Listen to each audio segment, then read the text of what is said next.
allegiance. Welcome, everyone. I pledge allegiance to the flag of the United States of America and to the republic for which it stands, one nation, under God, indivisible, with liberty and justice for all. Thank you. If you don't have an agenda, there are some in the back, and if everyone, make sure you either have sign in on your way in or sign in on your way out, please. So we will start with the approval of minutes. On the July 22nd minutes, I mistakenly read that the short-term rental that we were approving was a 3-bedroom approved, and it is actually a 2-bedroom approved property, so that is a correction to the minutes. Did you guys have anything else to correct? No. Motion to approve with that correction. So, second? All in favor? Aye. There you go.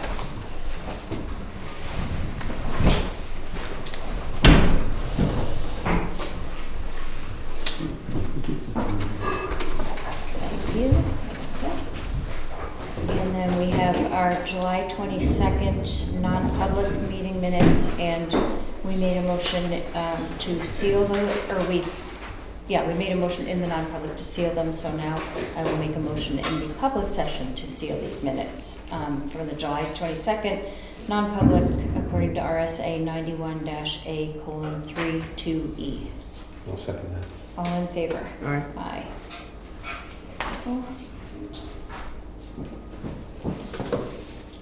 Thank you. And then the last is our August 5th public meeting that we have the minutes to, and that was just the minutes basically to call into a non-public. So motion to approve those minutes. So moved. Second. All in favor? Aye. Aye. There we go. And we actually made the motion in that public meeting after we came out of non-public, and those meeting minutes are sealed. There you go.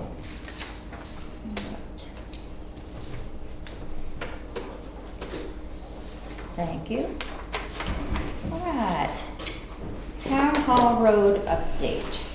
I see, Jim, that you are here, and you want to give me an update on this? I know it's in progress, but just give us an update. We thought we were done with the Forest Service. I spoke to Jim Ennis, the Forest Service representative, and we toured the site, and he liked what we did. We got what I thought was a little bit, but he thought there was a little more to come. We're having a discussion about that. He's on vacation for 2 weeks, and I start mine tomorrow. Okay. So we are going to reconvene after 2 weeks, and he's going to reach out to his hydrologist, soil person, and they're going to take a look at it just in case we have to do any more soil stabilization, i.e. maybe plant some trees that they usually replant when they do trail work. This is pretty common. That's where we're at with that. We did receive a letter from DES concerning that area, but there's a little confusion on it. I'm not sure why they're involved.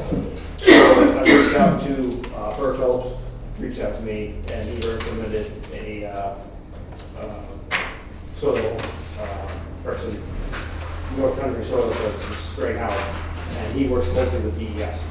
So he's actually already contacted Peter Connie from the DES and had a conversation with him, and they're basically looking for information to see if there was any problems or if there's any other resolutions that they need.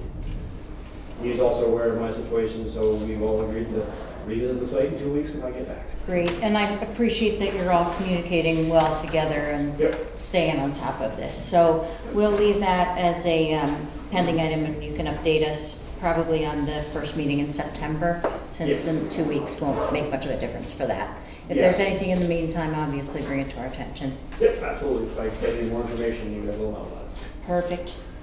And that's it. No motion on that. Did you guys have questions on that at all? No. Sounds like it's taken care of. Yeah. All right, the next is a complaint by Jean Goodine, and that is against her abutters, Catherine and David McNeil on 59 Middle Mountain Trail. And this is basically, Burr isn't here yet. He's been involved in this, and there is documentation and records here from where the abutters, the McNeils, were told not to redirect their drainage onto the Goodine property, and they did not follow those instructions, and as a result, there is severe drainage and drainage issues, etc., on Jean Goodine's property. So there's a description of the complaint here.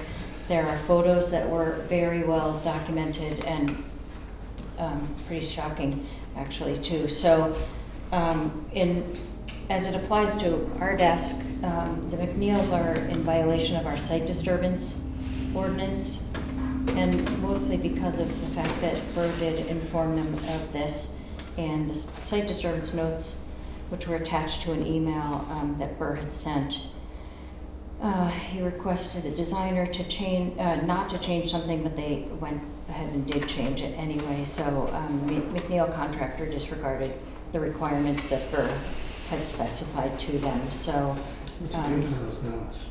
Burr had, this was the email that Burr just forwarded last week, so it goes, I don't have the date of when the notes go Okay. back. Got So it. Burr has all of that documentation, but what we need to do, if you guys don't have any further questions, is make a motion to deliver a site disturbance violation to the McNeils, which is comes with a $275 fine. And then that's step number one. And then the Goodines need to go after their neighbor for the cost of the septic that they will have to replace, and that would be a personal case.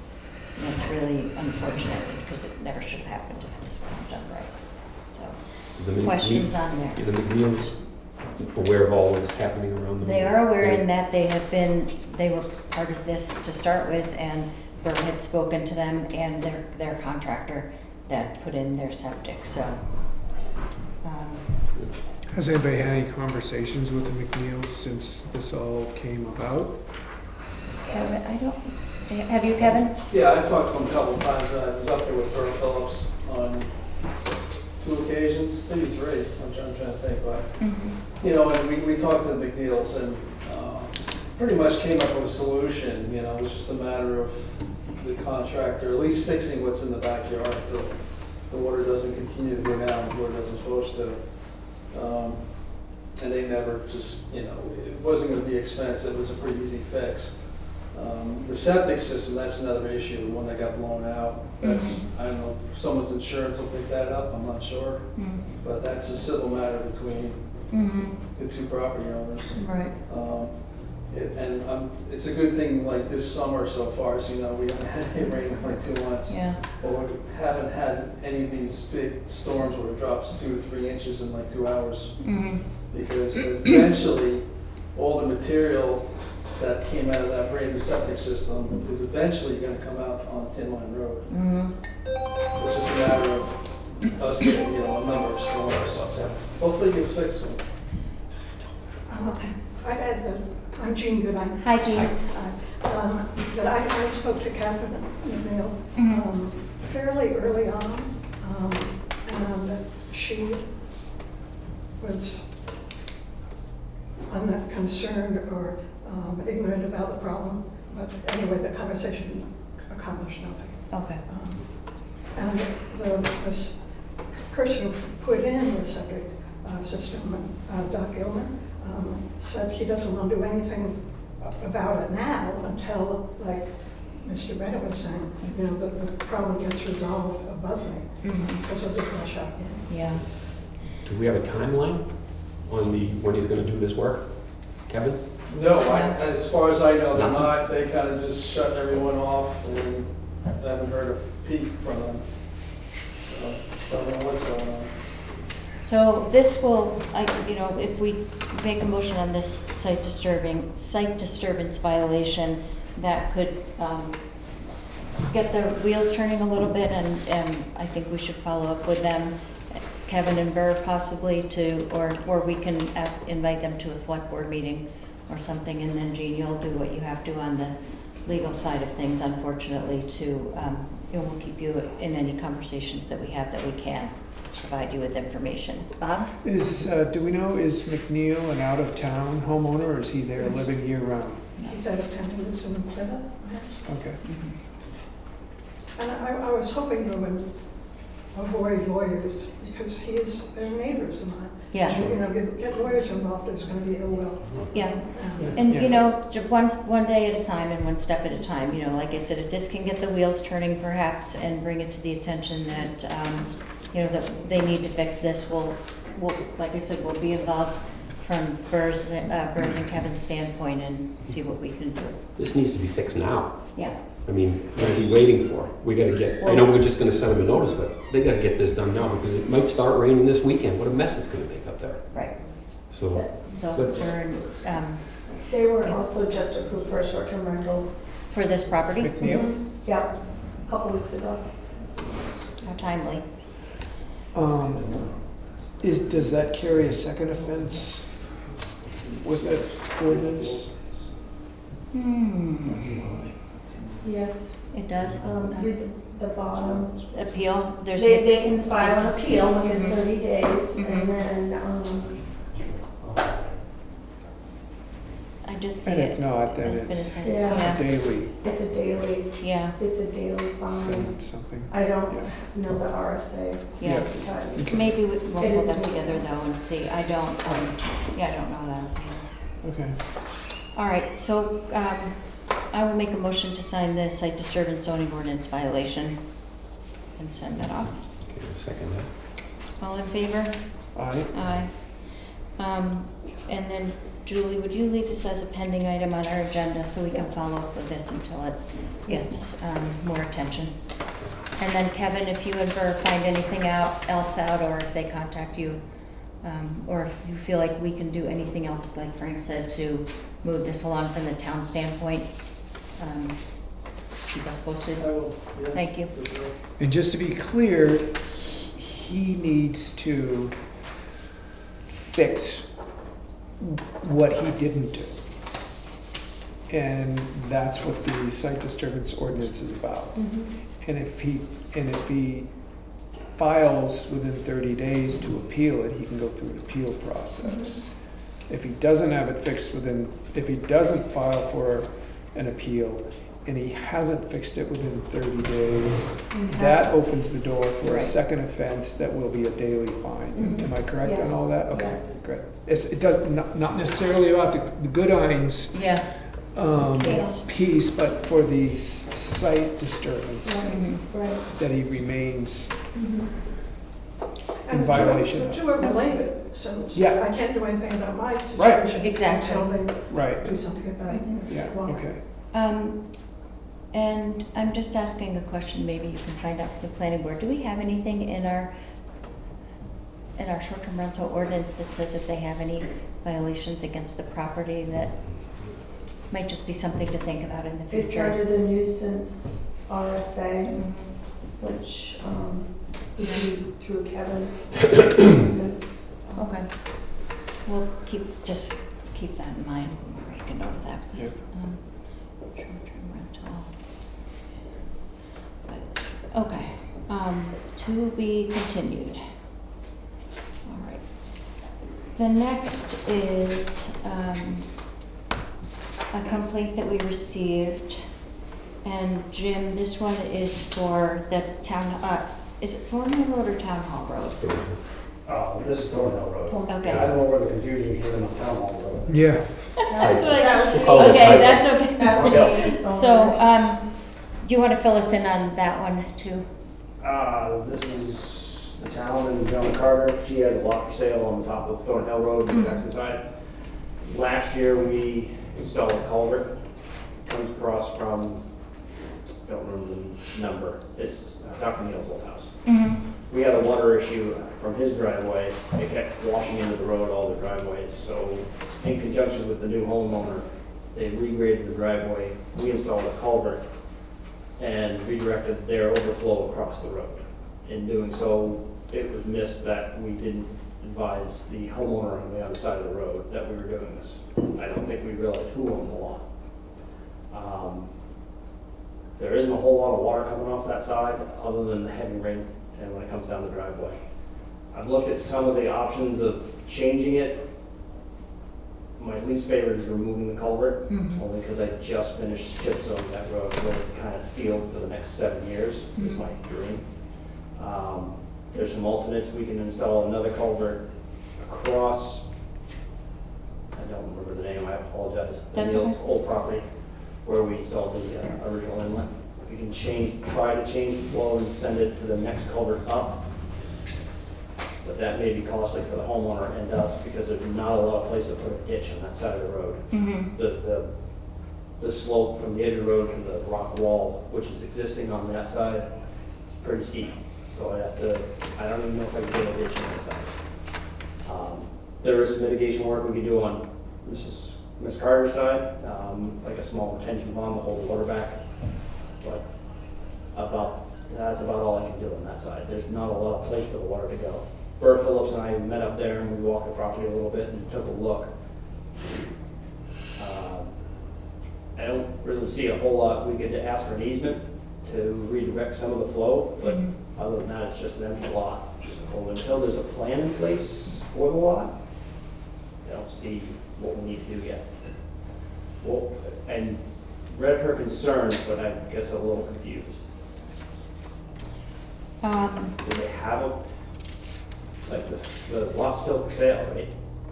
Yeah, it is. I don't know that necessarily makes a difference in the fact that something probably needs to be done, whether it's now or when Right. the plans are presented At to some build point, yeah. something there, but, so I don't want it to go unaddressed. But again, having a few alternate plans, not in love with any of them, it may just be a bigger conversation when maybe Jonna can be included in it That would as be well. good. If we can meet with the landowners, that'd be fine. Yeah, so can you and Burr and Frank, if you need to get involved too, set that meeting up? I know Donna did say she couldn't be at the meeting today, so Yeah, if you, she's out of town until the 26th, Yeah. so. so if you folks So we'll be could, there first when we get back. yeah. Well,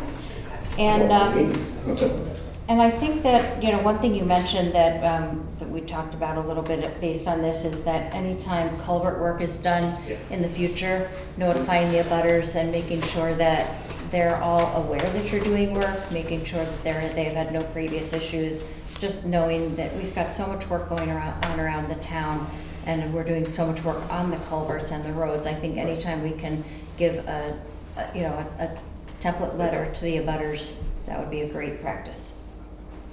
Anything else? Only, as I recall, Gary put that culvert in because we were getting an ice flow coming off of that Yeah, driveway. It was a exactly. dangerous situation. Oh, yeah. You know, we've been hearing about it for We were trying to years. get rid of a hazard. Yeah. Water flow out in the road and the Yeah. time it creates an Right. ice. Solve one problem, create another, right? Unfortunately, We missed but an important problem was Yeah, solved. though. that ice was crazy. Bob, anything on that? No, I don't. All right, so Seems like it's on- to be continued on that one, and you'll be in Yeah. touch, and that'll probably go into the September meeting as well. So we won't see either one of these, or we won't see that one anyway on our next meeting. Correct. Yeah. All right, we are revisiting a letter from some of the residents at the Dana Place townhomes, and Jonathan Laguerre is here. And so is one of my neighbors, Janet. Oh, hi there. Nice to see you. Jan Carpenter. So the letter is signed by 5 of the residents there, and basically this comes back to an old issue that we talked about a year at least ago, about the dangers of the private road at Dana Place Road that intersects with New Hampshire 16. I've read what you submitted, and I don't know if you guys have read this or not, but I believe the signs were put up, some signs were put up, and I think this is really going to come back to the homeowners association that really needs to fix the road for the other entrance still. Yeah. And I don't know that there's anything else that the town can do, Chief, unless you have any further recommendations since the last time we talked about this. Well, I'll go on record saying the safest entrance is the previous road access that washed out. Right. I was up there yesterday. I went by this bigger signage. We have a standard size road sign now, identifying date and place, so that helps. We have signs, predicate and post that identify that there's a curb cut, that there's a turn. That helps a little. However, nothing is better than that, being able to pull off the road, drive through the parking lot, and go across the bridge that way. Right. Also, too, is, the reason that curb cut was built in the first place was so that emergency vehicles had access. Because they previously had one access, well, now they have one access. But I'm not really sure what the rub is on getting that done, other than the association doesn't want to pay. Maybe there is some other problem, I don't know. Jonathan, do you know anything on that? That was my impression, was that the association either couldn't pay for it or didn't want to pay for I it. don't think it's about the funding. I don't want to go into the details in this meeting if that's That's okay. But I would like to say one thing. I realize that a lot has been done already for this, and I appreciate that very, very much so. And I wouldn't be here today asking for something else if I didn't think it was important. I think what I would say is there are a lot of people whose cooperation is required to move this project forward and get it done. There's a lot of property owners, as you mentioned, there's a homeowners association. I mean, we've also been working with lawyers and engineers and surveyors, and there'll be excavators and contractors and NHDES and all these other parties involved. And there's a lot of stakeholders and a lot of dependencies. And right now what we have, and I could be misstating this, so please forgive me if this comes out wrong. We talked to a lot of folks, including Chief Burley, thank you, including Jay Henry, which is great, including some of the select board members, thank you. And each individual owner who goes and has these conversations brings back and retells what they heard or what this official said. And it doesn't have the same weight as it would, as if it were like a private single homeowner, as I think, this is again my opinion, with a larger group of people, some of whom who are on site, some of whom may not be able to attend the meetings and things like that. Mm-hmm. So while that's helpful and it does help us, like in many ways, I think it would be very different to have, and I don't know that the town can do this, a letter from the officials that kind of just encapsulates these concerns in writing. It gives it greater credibility. It comes directly from the town rather than through being retold. It includes all the details that you just gave, that if I go tell my neighbors, I'm going to forget some of them. And it just has this kind of like air of urgency associated with it that, I'm not a big loud-spoken person. I don't have an air of urgency about me. Like, it just has a different tone and appeal to it. And I feel like something like that would make a positive difference to getting the cooperation and agreement that's needed to move this forward. And that's, again, why I'm here today. Go ahead, Bob. Question, and I don't know if it's for Julie or who it's really for, but has our town council been involved in this issue up to this point? No. Okay. No.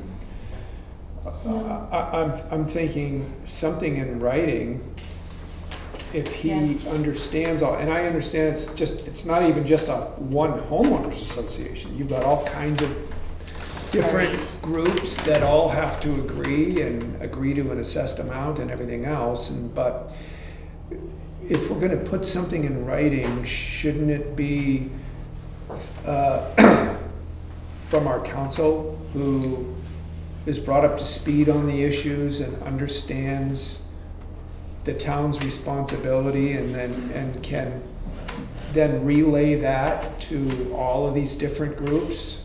Or is, like you say, if you're hearing from somebody on this and somebody else down there is hearing from a different person and their perspective, you could be ending up with 3 different types of responses to the same question.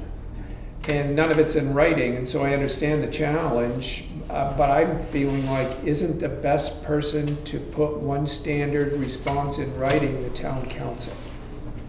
And it's a question because I don't know the answer. Yeah. I'm just trying to make a list of who the parties would be. So certainly the town of Jackson, whether it be legal or the select board, the HOA. Yeah, David mentioned the the fire department, the Yeah. ambulance, I mean, if you think about it, all emergency personnel. I'm not trying to say anyone feels how they feel about this, but Kevin, you were just there last week. I saw you on the property. I know the police officers were there responding to a couple other issues. I mean, they have to exit through the same death trap that we do. Yeah. And so I think there's a lot of people who are involved who could be weighing in on this as well. But I also don't know if the town's allowed to have, official concerns. So Yeah, that's what I think, Right. what Bob is mentioning too, is whether or not it's our place to get involved in it. And certainly if it is, you know, I wouldn't mind weighing in. But just, I'm also thinking, would it be beneficial to have either a Zoom call or having all of the interested parties that are going to be the decision makers, someone, a representative from the HOA, as many of the residents that want to be there, the police, fire, ambulance, and have everybody gathering and saying, what is the next step and what are the plans? So there's a to-do list when you walk out of the room. I think that would be really nice to have. Well, the good thing about that is then you would have a summary note produced, and then there would be a written understanding from the parties that are involved. So, I mean, it's, and depending on who I've talked to or heard from about this through the years, that was a very underutilized exit to begin with. Yeah. So why would we be involved in something that nobody used and contributing our time or resources or whatever to something that was rarely, if ever, used? If we fix it, if somebody fixes it and it goes back to being usable again, but it's not used, is that a logical action? Or why should the town be involved? And that's when it kind of just died off, and now it's back up again. And understand that the town maybe can play a role in not arbitrating, but bringing people together so everybody hears the same thing at the same time, and having written notes produced as a result. Yeah, I think the town, while I understand may not have any authority on any of this matter, it can still have a very positive influence. Mm-hmm. But beyond that, I don't know the legal ramifications of getting involved. If there was a convenient time to set something like that up with all of your homeowner challenges, it's more than one homeowners association, right? Isn't there a condo unit that has its own bylaws? There's 2 condo units and a single family home on that particular road, and then that's next door to the Dana Places Inn, and there's a lot of associations involved. Yes. Right. Yes. I mean, I could see that role, being, and what we would want to do to coordinate that would be probably, I don't know, Barb, I'm thinking out loud, but have Kevin on the call, have Jay on, have all of the chief on the call, have all of the stakeholders from the town involved. Would that be like a weekend morning or an evening midweek, or? Take that back to the larger group of people and come up with some potential times, and maybe they would work for the town officials too, and kind of go from there. We could coordinate on the side if that's okay, rather than decide in this meeting. I think that's a great idea. And if we can get the majority of the parties that need to be there and walk away with a plan, I think we've kicked the tire down the road. Kick the can down the road long enough. I'll talk to you then through emails, and we'll coordinate this and bring it up at the next meeting to status review. Yeah, absolutely, and I'll make sure to include other people, because I can't say that I represent 100%. I'll make sure that it's a collective. Well, we'll start the gathering and make sure we include everyone, and then if those folks that you include think of someone else that should be involved, I think that's important. But, safety, like you said, God forbid something really horrific should happen. The other thing I had a question about was the original subdivision plan. Was it based on that road? I mean, the original road didn't have, to my understanding, an exit. It was added much later, like 20 or 30 years later, at the request of the fire department, I believe. But the subdivision was approved with the road that is washed out. Correct, yes. So, I mean, there's something that says that road needs to be fixed. Yeah. I mean, There's many reasons, so. Can I ask a question? Of course. If you had to synthesize what the key hurdle is, without being too granular, or, having to be too specific, what would you say that the key hurdle is? Because it seems like an academic decision that the 2 entrances are better than the one not so good one. I would say not everybody is on the same page on that right now.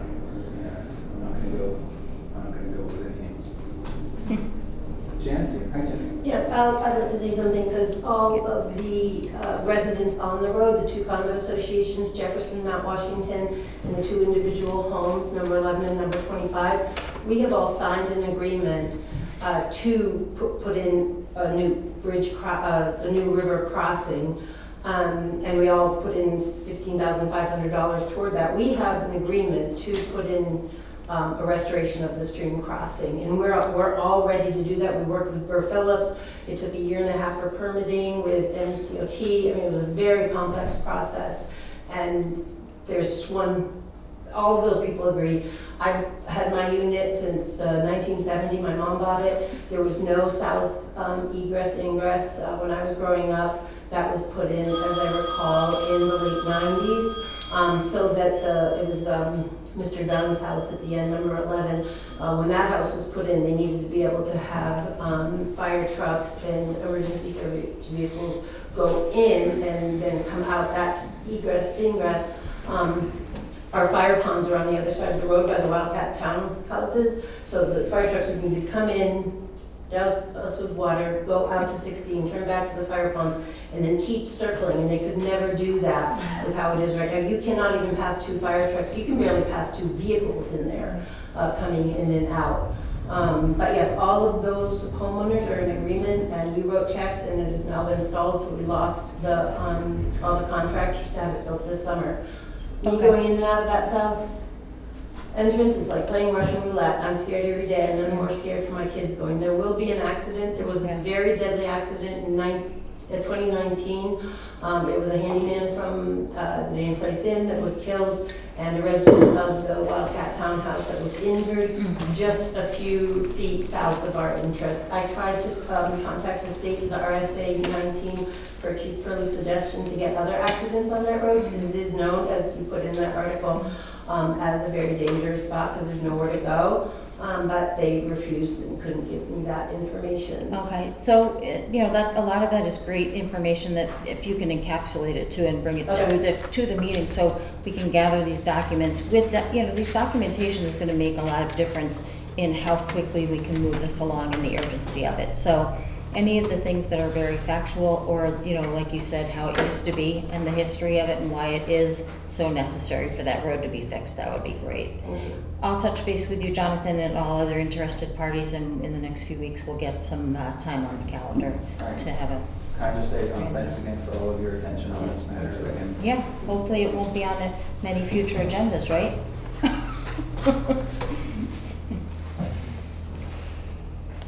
All right. This is a big one here. Household Hazardous Waste Day in Conway, September 27th, 2025, from 8 a.m. to 11:30 a.m. at the Conway Transfer Station. 5-gallon limit per household. We will post this on probably e-news, and then it's available on the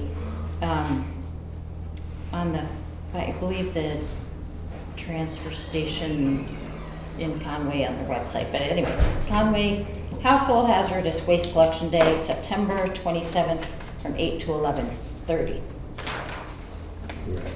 Yay. Is that a Saturday? That is a Saturday. Yes. All right. We have a letter for an issue that's been going on for quite some time that Kevin Bennett has been working on. And this is a letter that we have to read into the minutes and then make a motion and sign. So this is dated August 12th for Sheriff's Service, and it's directed to Ann Peterson, map R09, lot 18, Spruce Mountain Lodge Road, Jackson, New Hampshire. And this is the order for removal of a hazardous building or correction of hazardous condition. The grounds for this order are as follows. Number 1, a barn on the reference lot has collapsed and therefore constitutes a fire hazard and or other hazards to public safety and health. Number 2, when the Town of Jackson building inspector spoke to you about the barn, you assured him that someone would be taking the rest of the building down and cleaning up the lot. Number 3, as of the date of this order, there are no changes to the barn. The steps that need to be taken for raising and removing the barn are, number 1, submit a demolition permit to the town of Jackson within 30 days of the date of service of this order. An application is included for convenience. Number 2, the state of New Hampshire and the town of Jackson require that any asbestos needs to be identified and mitigated before demolition, and a pamphlet is included for information and convenience from DES. The work shall be started within 60 days of the date of service of this order and completed within 90 days of the date of service. Please note that pursuant to RSA 155, a motion for summary enforcement of this order will be made to the New Hampshire Circuit Court, 3rd Circuit, District Division, Conway, 35 East Conway Road, Center Conway, New Hampshire, 03813. Unless corrective action is taken, or unless an answer is filed within time specified in RSA 155-B:6, which is 20 days from the date of service. In addition, any costs, attorney fees, and expenses incurred by the town of Jackson in bringing the property into compliance may be enforced as a lien against the subject property and any other property owned by the same owner in the state pursuant to RSA 155-B:9, 2. Questions? When was the last time Ian was spoken to about this, Kevin? Just curious. Let's see my notes here. I spoke to her by phone just before we sent out that. We sent out a letter, let me see here. June 10th, I sent out a letter. So I spoke to her just before that. And that's, And I said, there's a letter coming. And we sent it by mail. I don't think she picked up her mail again. It was 2 weeks, and he never got the card back that she picked up her mail. So then I had the Jackson Police Department actually deliver that letter dated June 10th to her in hand, and she refused to open it. That was the response from her. again, She knew what it was about. How Yeah. long have you been working on this with her? Believe it or not, 5 years. I can give you a time frame because That's what I was getting at. This is not, that's why I figured you were kind of looking towards. because when people say 5 years, remember, we went into COVID, Yeah, 2021, and everything kind of shut down. yeah. You couldn't get contractors didn't want to work. So we got back into this in the fall of 2023. so it's been quite a while, and that's why we're at this point. Unfortunately, it's not something that we do often or like to do. Well, I think sometimes it's good for the public to know that. Yeah, They know now. absolutely. Questions? No, I just think it's time to do what we need to do to get some acknowledgement of work that needs to be done. The last time we talked about this issue, which I don't know if it was even within the last year, but there were questions about whether there was asbestos and just the asphalt shingles, and there's a lot of stuff that can come down that hillside and put people's water at risk Yeah. downhill. I don't know, really, conceivably, we really need some more, and that's why I was looking over. So it says, submit a demolition permit within 30 days of receipt of the service. And at that point, I think we should, knowing that August turns into September and December's here before we know it, really need to revisit this within 30 days of her receipt of that. And I'm sure we'll be notified if you folks hear from her. Was she up here when you served her that letter It was served in hand, yes. at Windy Hill? In which she responded, I know what this is, and I'm going to open it. Yeah, okay. So is she still up there? She was. She's back and forth, right? Yes. Okay. Yeah, she was there when it was served in hand. Okay, all right. Thank you. We did receive a note from the post office on the certified mail that said Return. refuses to accept any certified mail. Okay. Chief, what's the next step when someone refuses to accept a certified letter? Well, the certified letter, the purpose of it is to have some level of evidence to show that they received it. Right. Refusing certified mail to some degree is a tacit admission that you know what it is and you don't want it. Because if you get a certified letter, you're like, wow, what is this? I think along with the commentary to the officer, I think it was you or Will that sort of Officer Eaton served her, she acknowledged, and we certainly would provide a report if required. She says, I know what this is and I'm not going to read it. Well, you don't have to read it if you know what it is, so there's your notice of service. So we can already look at what's occurred up to this point and Oh, say yeah, yeah. there has already been service. The purpose of service is to satisfy a due process right that all people have. If they refuse service or they acknowledge that they know what the matter is about, but are cantankerous about it, you still satisfy the due process claim. They couldn't then come back and say, throw a flag on process. You didn't notify me properly, I didn't know, and I didn't show up, so on and so forth. So my question is, why are we serving a second time? This is a Sheriff's office. the This is sheriff. this is the Yeah. sheriff's office. This is Okay. a little more serious. So, and All right. Now, I think also too is the sheriff's office in many instances can do abode service, which registered mail is not an abode service notice. That's where somebody signs and you have the card and you have proof.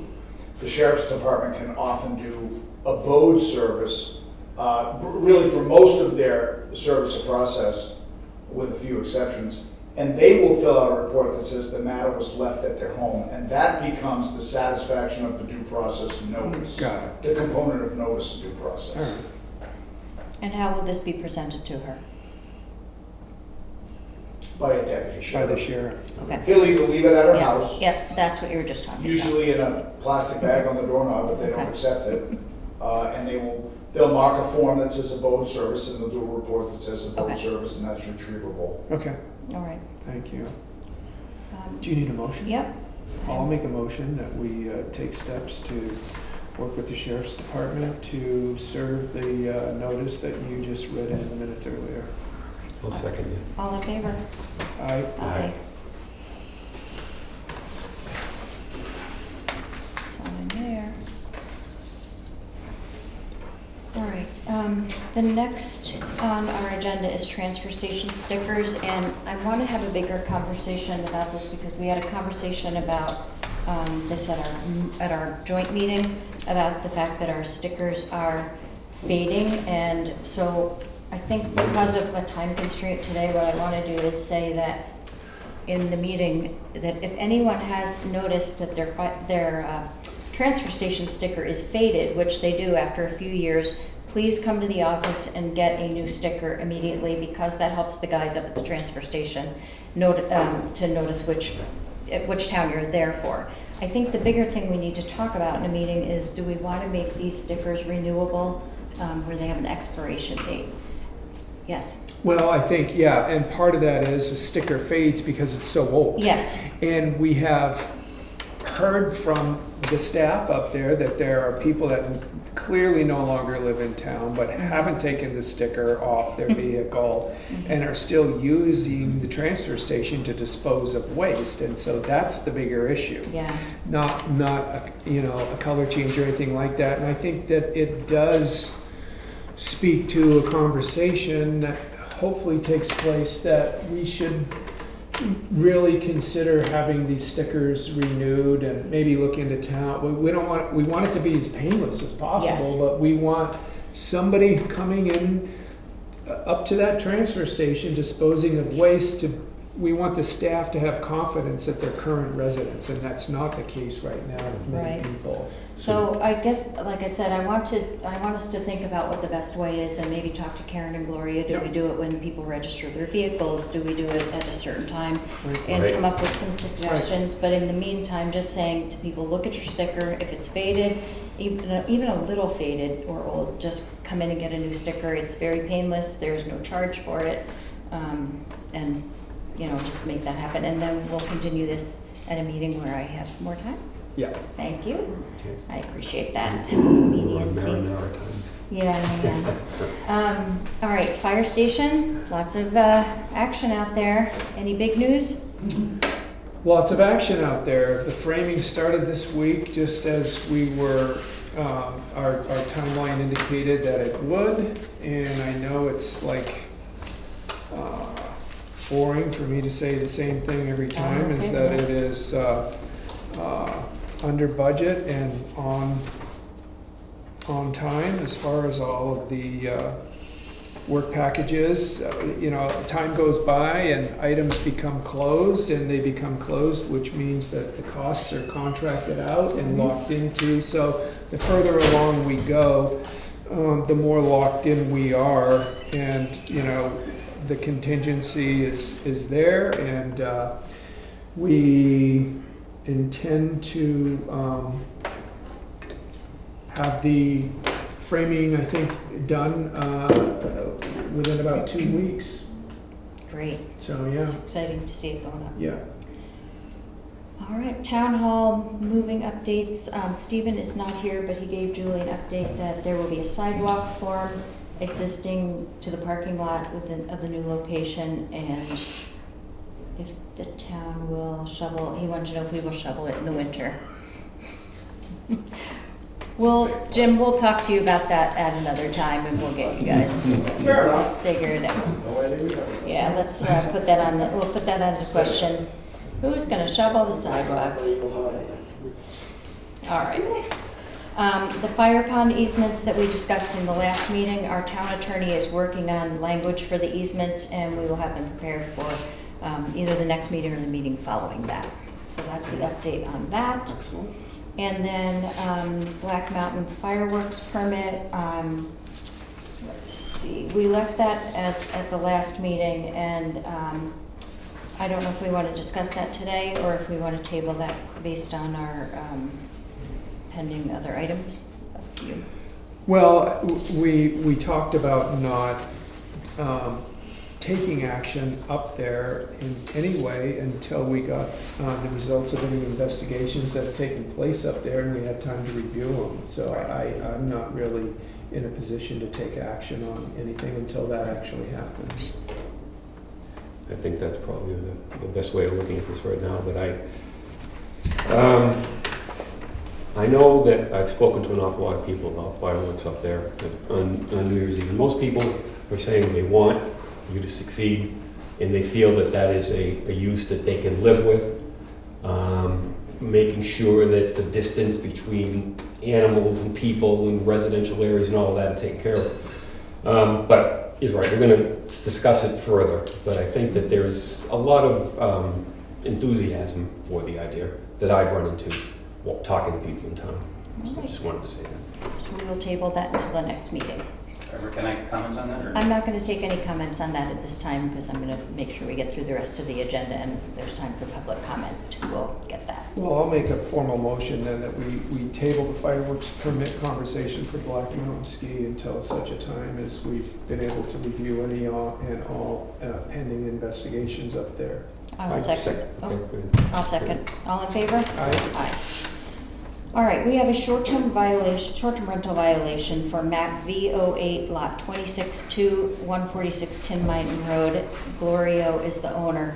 These folks got their short-term rental approved after much tracking of them because they approved it, or they advertised it for more than they were allowed to, and now they have changed their advertisement back again to the maximum number of guests they can have is 8, 2 per bedroom plus 2. Oh, sorry, that's 6, right? Is 6, and this is based on the original 3-bedroom building permit. Is it 8 or 6? I'm getting. It's 2 bedrooms. 2 bedrooms, 6. That's 6. And Slick 6. Yeah. Yep. Oh, it says 8 here. And they're Okay. advertising. And they're advertising for 8 and a 3-bedroom. So we need to send them a violation notice, and we are, I'm in favor of sending them a violation notice immediately because they've pulled this game before. So I'll make a motion to send a violation notice to map V08, lot 26-2, owner Glorio. I'll second that. Oh, no, go with the motion. It's just- All right, second. All in favor? Aye. All right, Aye. Yes. We had I responded to a noise disturbance there. Mike just kind of reminded me of that address. I know it sounded familiar.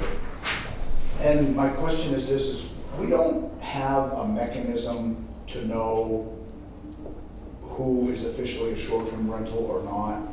You know, we don't know necessarily, unless they tell us they are. It could be family, friends, or something like that. And I think that's one of the conditions on short-term rentals, isn't it? Like behavior and noise and disturbances. Yeah, it is, but remember we always say that the people make noise, the house doesn't, but we still want to tie them back together and make sure.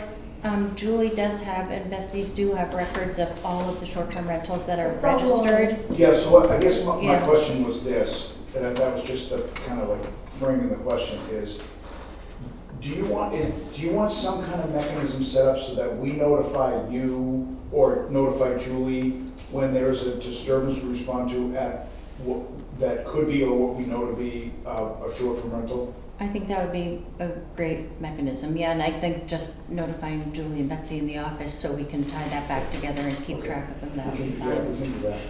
Yeah, perfect. All right, we have a lot of building permits on here. Kevin, anything to note there, or just No, busy? they're all pretty straightforward, just people are building like crazy. Yeah, all right. I'm gonna do the meeting notices next, and then we'll get to public comment. There's, next meeting is Tuesday, August 26th, back at our usual time of 3:30, and then Tuesday, September 9th at 3:30, and Tuesday, September 23rd at 3:30.